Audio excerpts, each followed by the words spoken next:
días, muy bienvenidos a la Fundación Canal.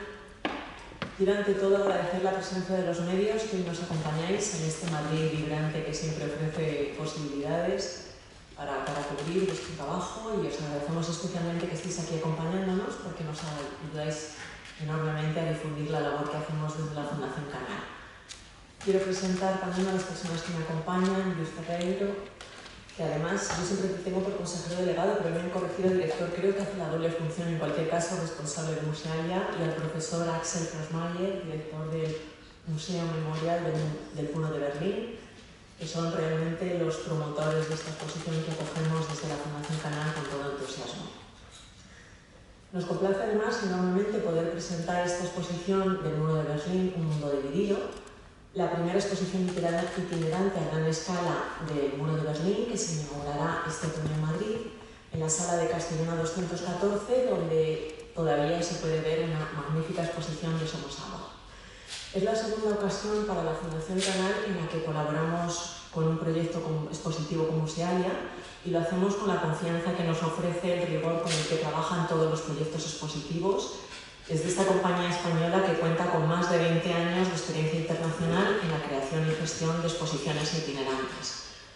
Como en el caso que recordamos de la exposición de Auschwitz, no hace mucho, no muy lejos, un proyecto expositivo excepcional que se ve viajando por todo el mundo y que tras su paso por Madrid en 2019 conseguimos ni más ni menos que más de 600.000 visitantes, lo cual fue un extraordinario éxito.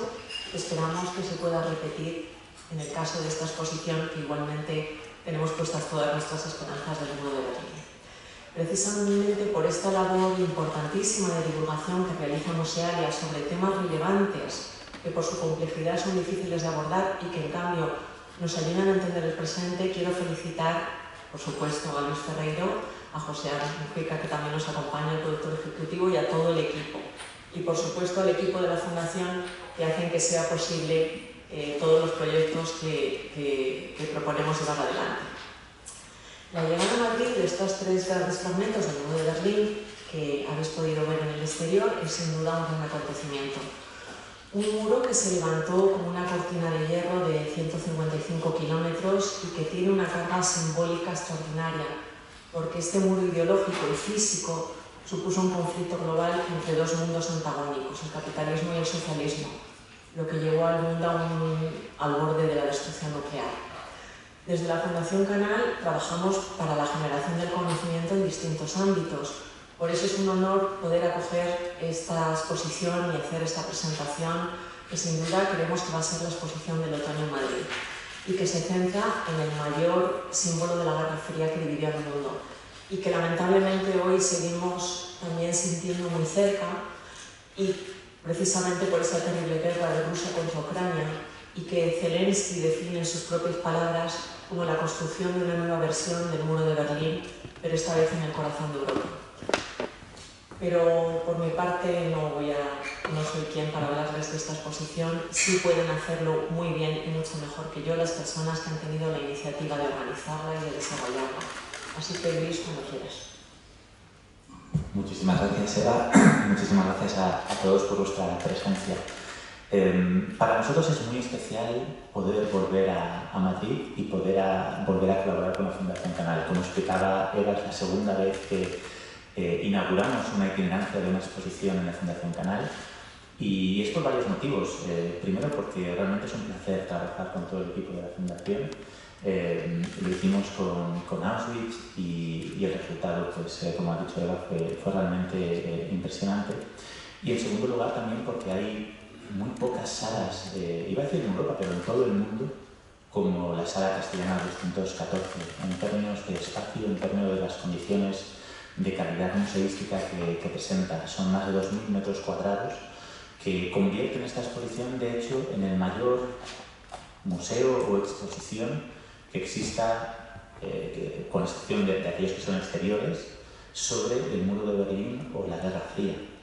Y por lo tanto poder comenzar este proyecto en Madrid, en nuestro país, y con la Fundación y en esta sala, es algo que para nosotros tenía todo el sentido del mundo. Ojalá además el refrán español se cumpla y no hay dos sin tres, así que esperamos que que podamos volver. Yo recuerdo precisamente en esta sala la despedida de Auschwitz en el último acto, que fue muy emotivo para nosotros, y el poder realmente pensar que estamos otra vez aquí con un proyecto distinto, pero también que ataca a aspectos fundamentales de lo que es el ser humano, pues es sumamente especial.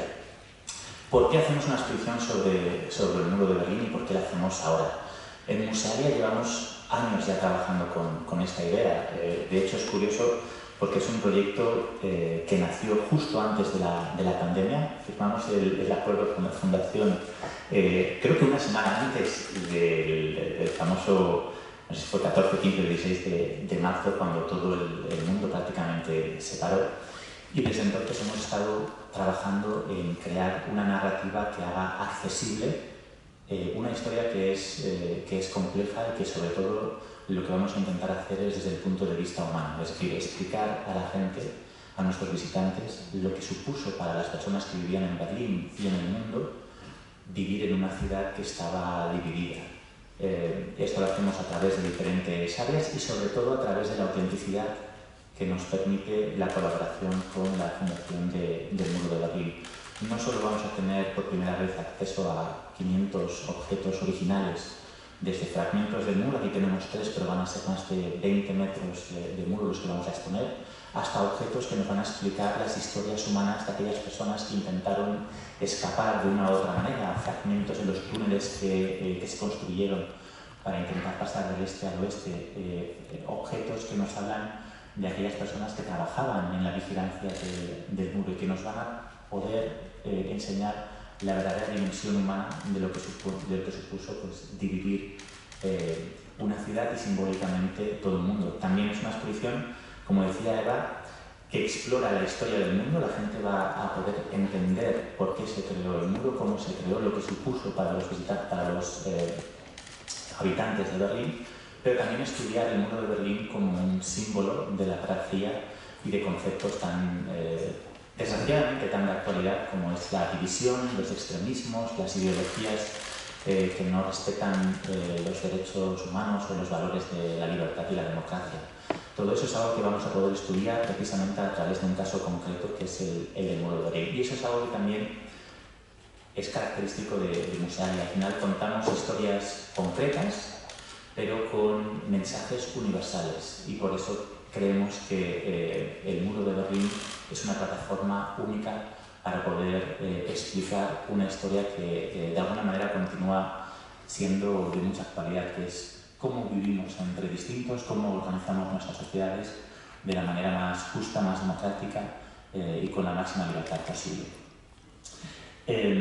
Más allá de eso, para nosotros es muy importante también mencionar que este proyecto hubiera sido imposible sin la cooperación de la Fundación del Muro de Berlín. Nos han dado uno de los lenguajes que requiere una exposición o un museo, que son, como decía antes, los objetos, que aportan autenticidad, son objetos originales y eso va a crear una empatía con los visitantes, nos van a ayudar a comprender la dimensión humana de estas historias, pero además nos han aportado todo su conocimiento.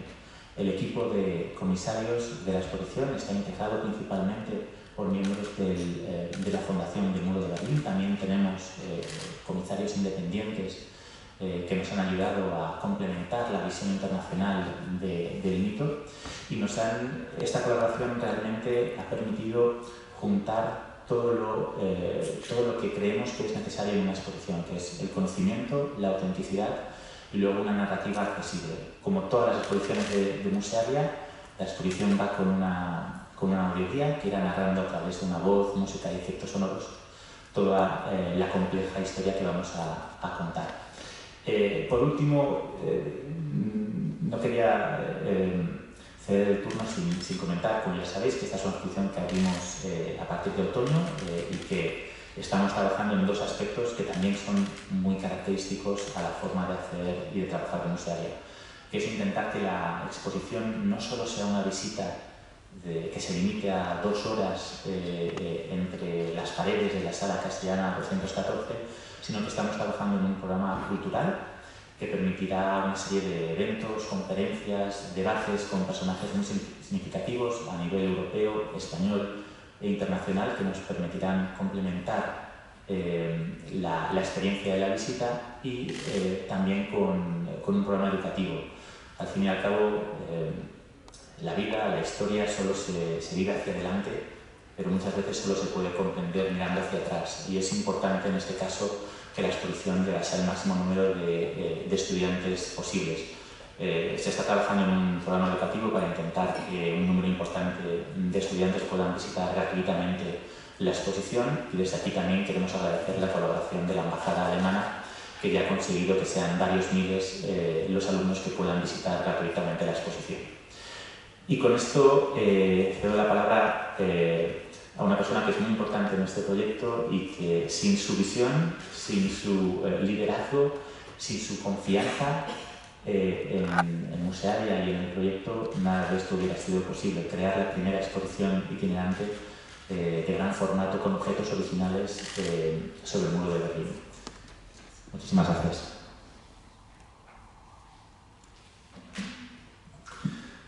Thank you very much, Luis, for your kind words. Thank you and for having us, having me here, and a very good morning to all of you, and thank you so much for coming. It is... Oh. Yes? No? No? Yes. It is wonderful to be here on this exciting morning. It's really, I must say, it is exciting for me, speaking as the director of the Berlin Wall Foundation, seeing these three objects here that we packed on a lorry last week, and together with many more objects, many more pieces of the wall that came here, and I'm very enthusiastic to see them here in the heart of the north of Madrid, and as sort of the starter kit for the exhibition. Luis already said, yes, Musealia approached us about in 2019 and brought up the idea of a travelling exhibition of the Berlin Wall, but not only on Berlin or Germany, but to put the story of the Berlin Wall into a wider political context that actually started, of course, with the Second World War and with the follow-up of the division of the world in two conflicting sides on the West. On the one hand, liberal and free democracies on the one hand, and on the East, the world under Soviet communist dictatorship rule. Amidst of that is Germany and Berlin, of course. And I don't want to give the whole story here, but it is important for us in the exhibition, in the upcoming exhibition, that we give this political and historic background to explain why and how the Berlin Wall became a symbol of the divided world. And we also ask questions about what does, for example, various countries in the former Western or in the former Eastern Bloc have to do with the Berlin Wall. But what it's all about the people.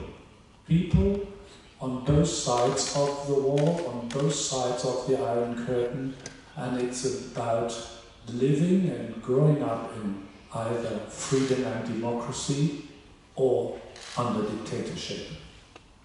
And that is why the exhibition could not have, in inverted commas, a better time to be exhibited, because we are in a new global conflict that has, of course, roots in the times of division after the Second World War.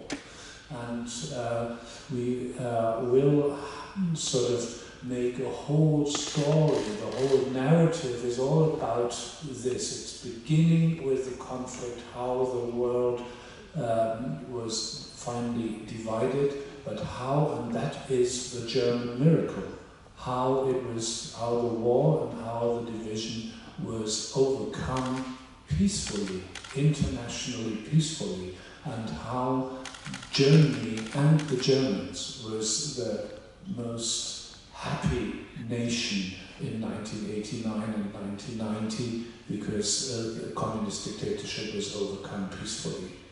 What did this division do to people? How did it affect people's lives? What is the difference between growing up in a democracy and growing up in a dictatorship? And this is what the story is about. And I am deeply impressed by the absolute, and from the very first meeting we had, from the high professionalism Musealia approached us with, how they had developed ideas of how this exhibition could be like. And I was glad to actually to say now, after several years of cooperation and collaboration, that it really matched from the very first day. It simply sort of worked, you know. We all know that from our sort of public and friendly meetings. Either it works or it doesn't. And luckily it did. And so as simple as that. And we, our institution, and a few words on my institution, we are a state-funded institution. We were established in 2008, 2009, relatively late, 20 years after the wall came down, but it took 20 years in Germany. It took 20 years to really also for politicians to understand that it is vital to establish an institution that keeps this memory alive. Our institution today looks after 5 key sites of the former wall in Berlin, so and 5 very different sites in the city. And we are responsible not only for maintaining them in terms of conservation, but also to explain the history, and that is what our law says, our sort of the law that built our institution and is the basis for our institution, not only to keep up the sites and to maintain them, but also to preserve and to enable the memory and of the victims.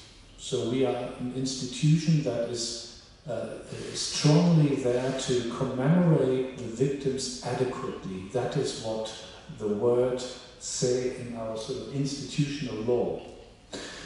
And therefore, from the very first moment of our talks, it was all about this. What were the human dimensions of these divisions, and what does it have to do with our lives today? And this is what the exhibition will be about. It will be about, of course, we have very strong objects, like those here from the Berlin Wall, the actual physical fence, the actual wall, but also the exhibition will be filled with many, many very moving, very touching personal stories, with things people went through, their motives, why would they leave the East and escape to the West, risking their lives. At least 140 people died at the Berlin Wall for very many reasons, and we will have biographies on those who died. We will have biographies on those who managed to escape through tunnels or by sometimes simply jumping out of the window into the West.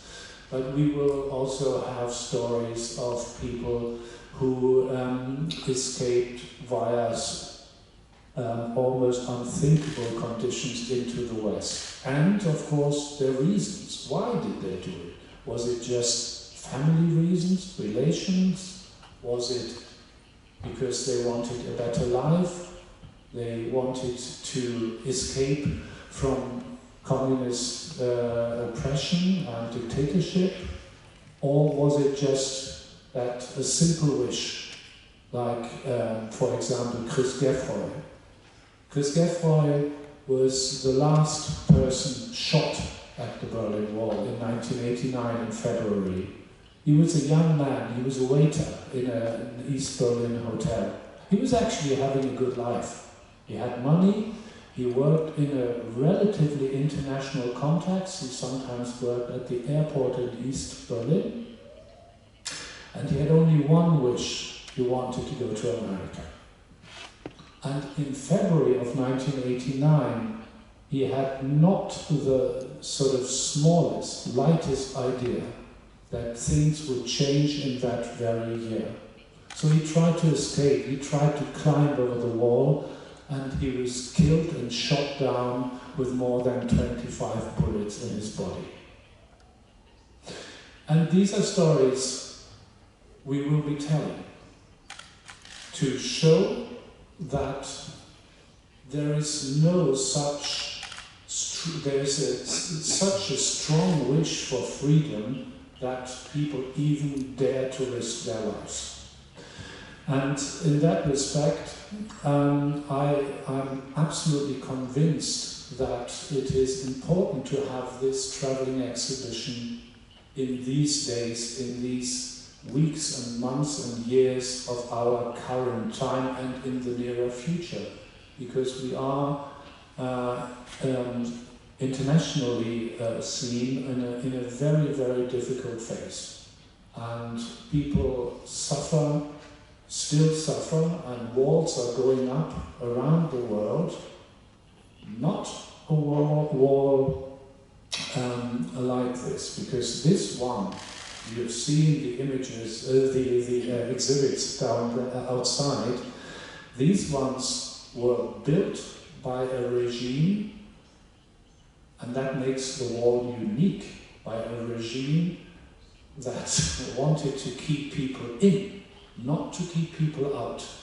And that is very, very unique. There's no other wall in this world to keep people in. It's always to keep people out. So this is very special about the Berlin Wall.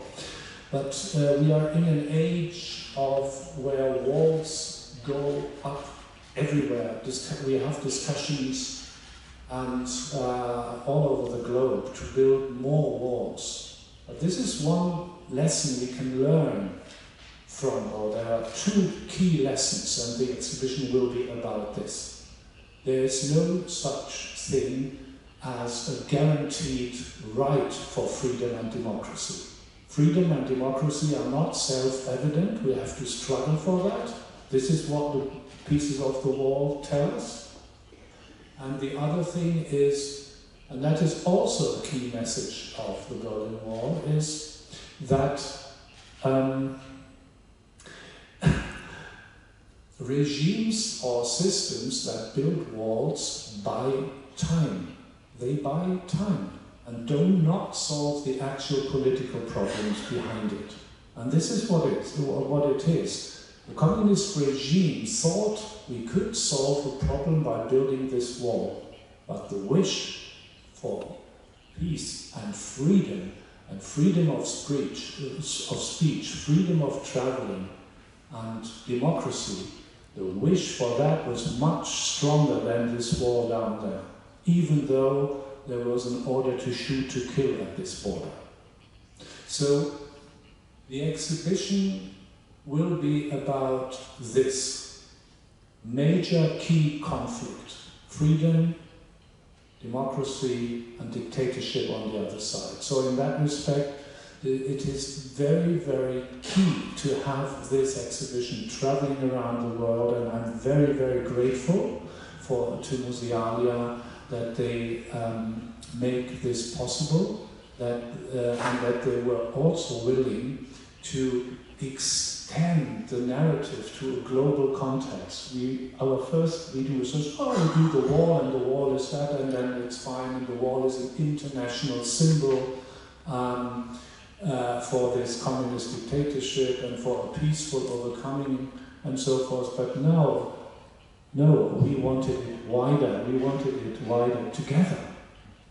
We wanted it needed no persuasion, but it was good to work on that together and in great friendship and great professionalism. Thank you so much for that. And I can only recommend to all people, wherever this exhibition is, to visit it, because it's about our wish and our societies today, how we want to live. And so I thank you all very much for helping us, sharing this, this key message, and thank you so much for coming.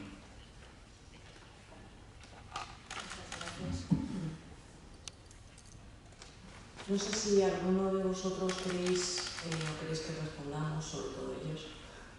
Sí, ¿Están a un micro por aquí?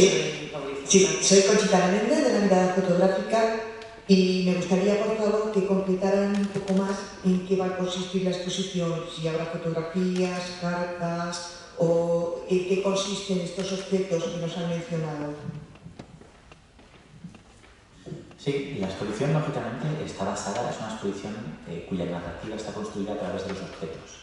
Entonces son más de 500 objetos, desde fragmentos del muro, objetos que nos hablan de las víctimas, objetos que nos hablan de las personas que intentaron escapar, aquellas que lo consiguieron, aquellas que desgraciadamente perecieron, objetos que nos hablan del aspecto internacional. Son más de 20 instituciones internacionales las que nos están ayudando a crear esta narrativa. No queremos ahora desvelar en mucho detalle exactamente toda la lista de objetos, esto lo iremos haciendo en los próximos meses, pero sí que hablando precisamente, creo que esta semana con el equipo de la Fundación Memorial, muchos de esos objetos, la mayoría de esos 500 objetos provienen de la Fundación del Muro de Berlín y en su mayoría es la primera vez que, por ejemplo, se exponen al público. Y hay objetos que tratan pues, de lo que comentábamos, es decir, estoy intentando hacer un barrido cronológico por la exposición, pero desde los fragmentos del muro tenemos, por ejemplo, lo que se conoce como la Operación Gold, el túnel de la Operación Gold, que es un túnel que construyó la CIA bajo su suelo de Berlín para espiar, en este caso, al cuartel general soviético. Son objetos personales, sobre todo. Lo que intentamos es comprender o exponer lo que supuso vivir en una ciudad dividida y en un mundo dividido para las personas a ambos lados del muro.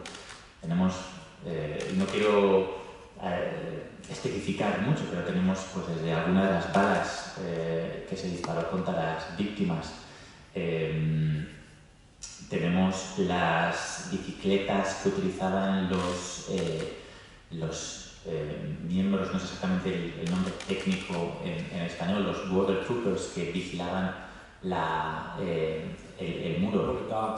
Border guards. En fin, no sé si he contestado suficientemente. También hay muchas fotografías, lógicamente, y vídeos. Tenemos vídeos que nos narran diferentes aspectos. La exposición está dividida básicamente en 5 áreas.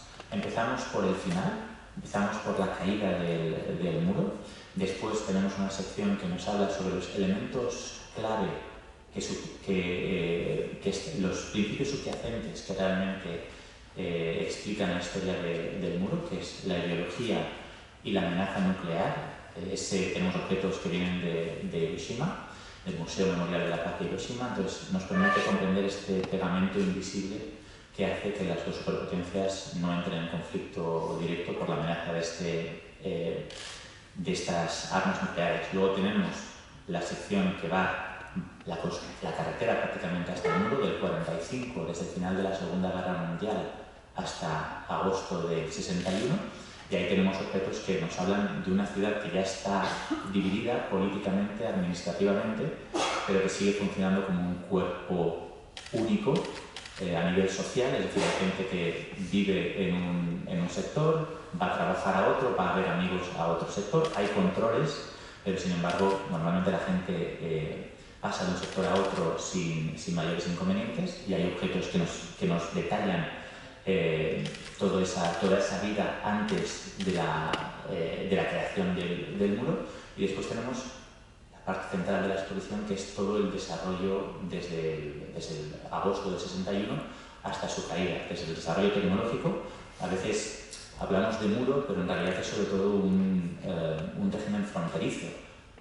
Tenemos, probablemente también, me estoy acordando ahora de la Fundación, lo que se llamaba la cama de Stalin, que es otra parte de ese régimen fronterizo. En caso de que alguien pudiera saltarla, caía sobre una serie de pinchos que lógicamente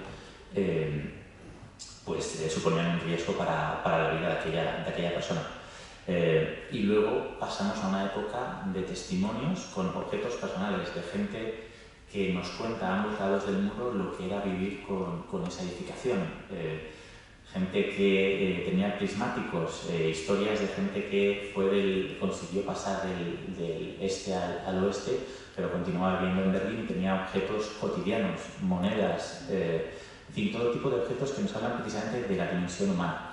Y luego tenemos la última fase de la exposición, que llamamos transformaciones globales y el fin de la Guerra Fría, donde unimos esos tres niveles: el nivel internacional, el nivel específico alemán y el caso concreto de Berlín. Ahí tenemos objetos que vienen de museos internacionales. Estoy pensando en Camboya, en el Museo del Genocidio de Camboya, que nos permite también hablar un poco, muy brevemente, sobre descolonización, y objetos que hablan sobre la revolución pacífica ya en el 89, no solo en Alemania, sino también objetos que vienen de Hungría, de Rumanía, de Polonia, obviamente, y que nos permiten comprender cómo fueron los cambios que permitieron finalmente el colapso del sistema y la caída del muro. Quizás Axel, no sé si quiere añadir alguna dimensión sobre los objetos específicamente de la Fundación. Yeah, and many things have already been mentioned, and I hope you feel triggered and curious about what's going to be here. But the thing is also, the Berlin Wall was from the very first day a media event. So whatever happened in front of cameras. And so therefore we have very strong images of both how the wall went up and how it came down again. And so that was, and this is, I think, the only example, the German example here with the fall of the Berlin Wall, how sort of a communist regime was erased in front of cameras, really, literally, and brought down by people. The people sort of pushing bars through the border guards and through the checkpoints and junctions and so forth, and all of a sudden it's free and open, and people walk and run through the walls, run through the checkpoints into the West, into freedom.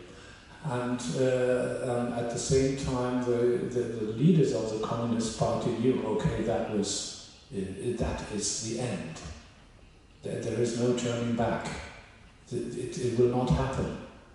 And in that respect, we have very strong footage from these moments on the one hand, but also very moving films and photographic footage from how and when the wall went up overnight on this hot August day in 1961, when Berliners woke up on a Sunday morning, heard on the radios that something is going on at the border, a lot across the border, and so many people ran to the sector lines, to the sector borders, and were just checking what's going on there. And all of a sudden, East German authorities, East German police and brigades were digging holes and bringing up barbed wire, because the first wall is not a wall, it's barbed wire.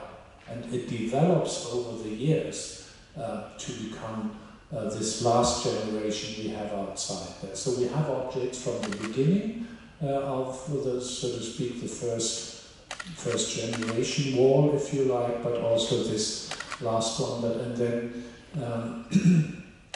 a lot of photographs, and we are in an age now where we, luckily as an institution, get a lot of photographic material every day in, and we might even get some photos until the exhibition opens, and we will be able to exchange things also.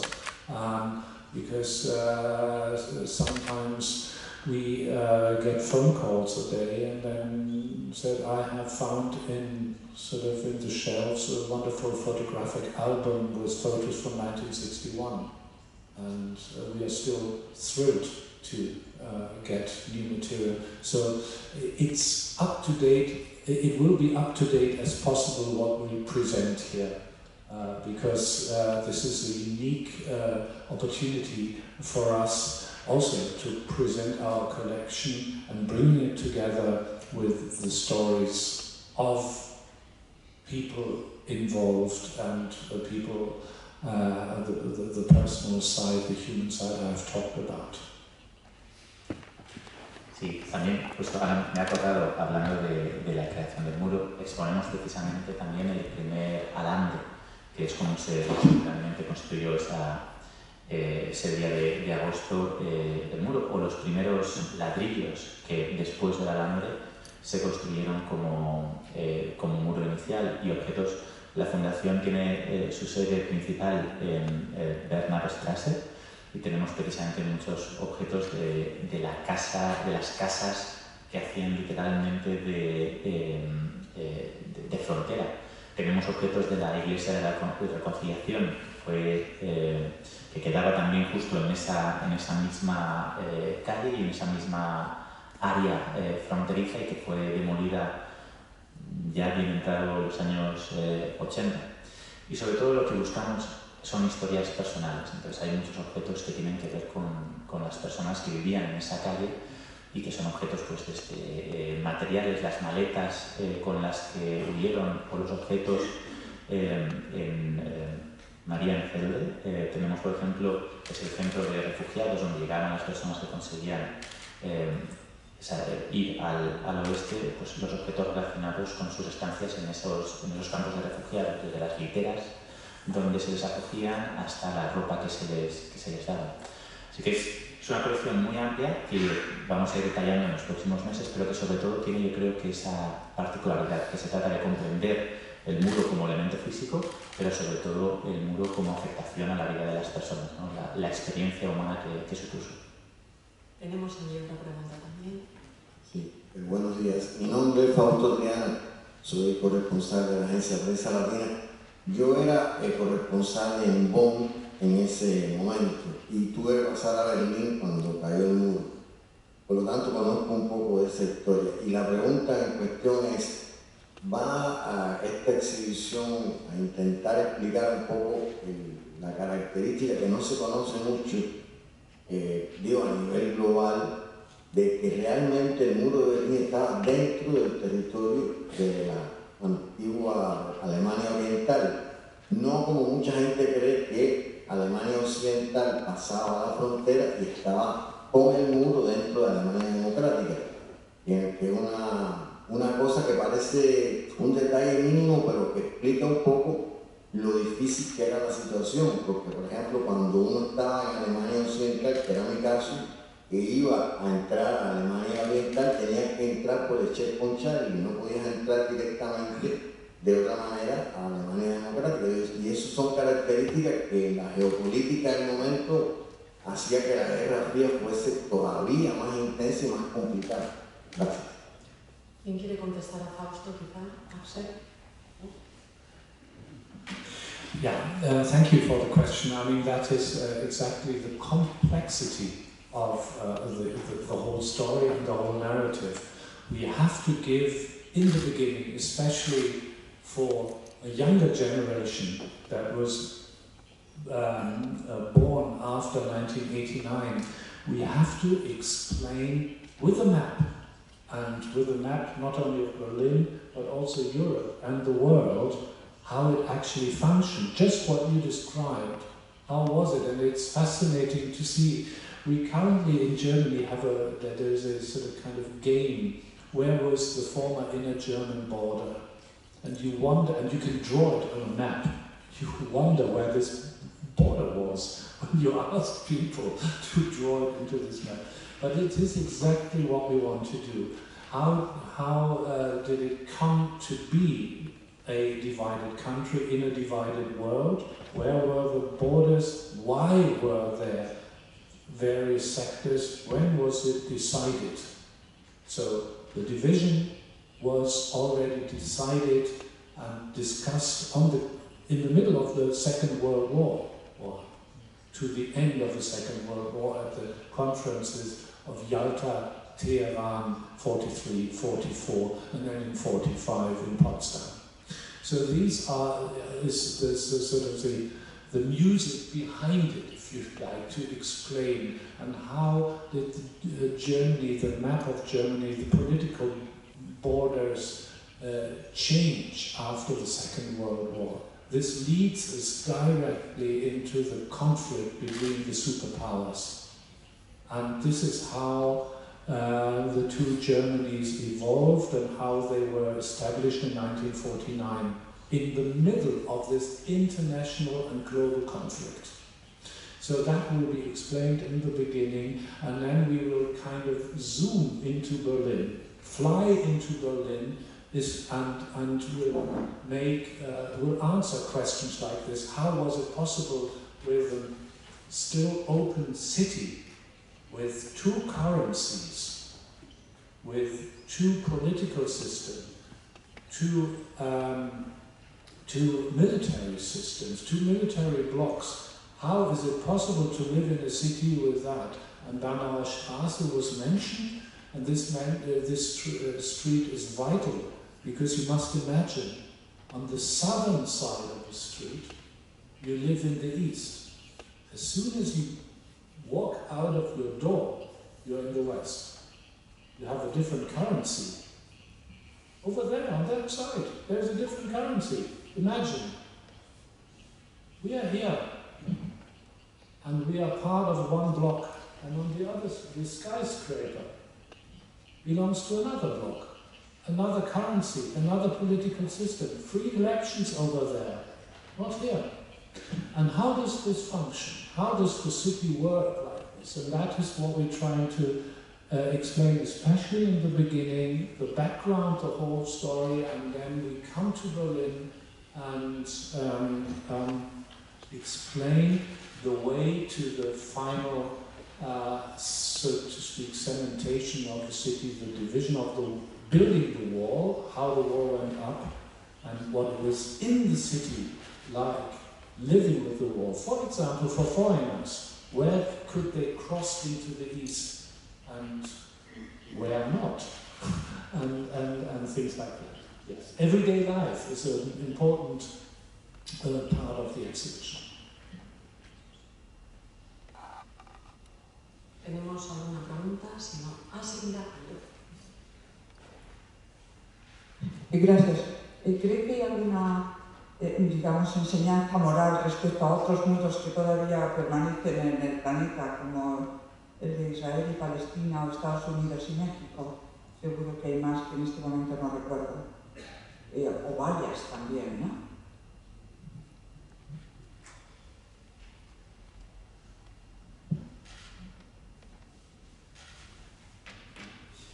Well, first of all, we have to be very precise when we talk about walls.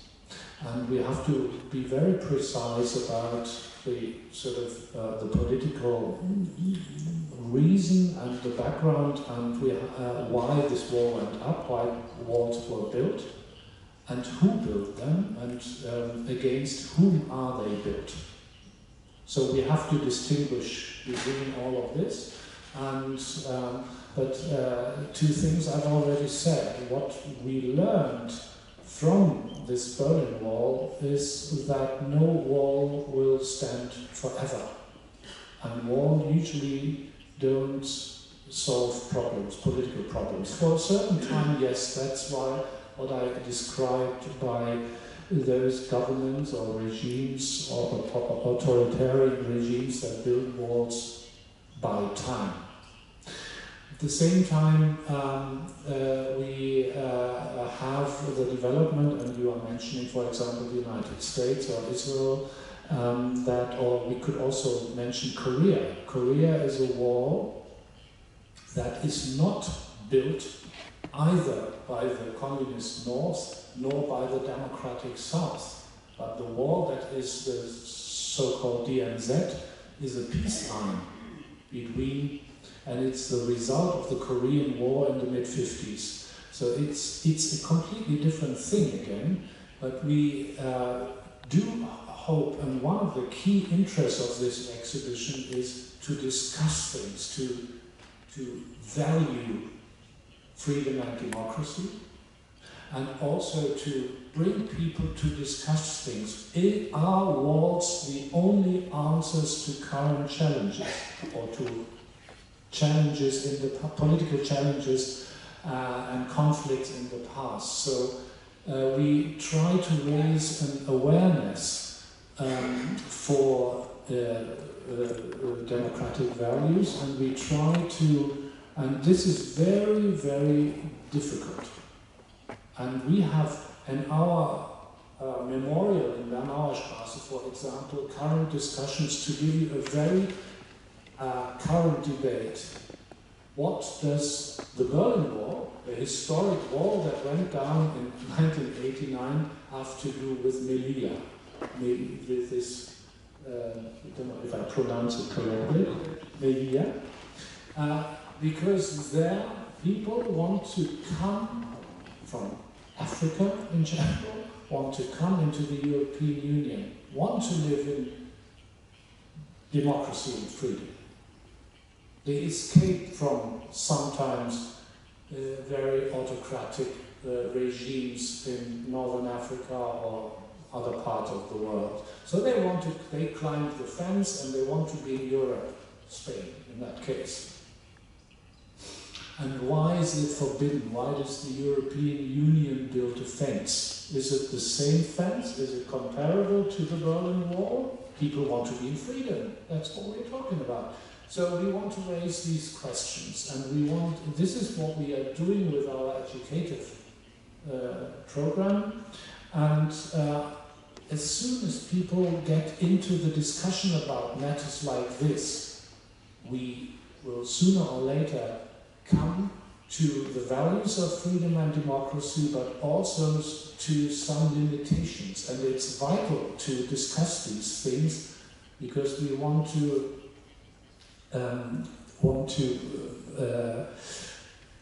make or to arouse democratic thinking. Very difficult.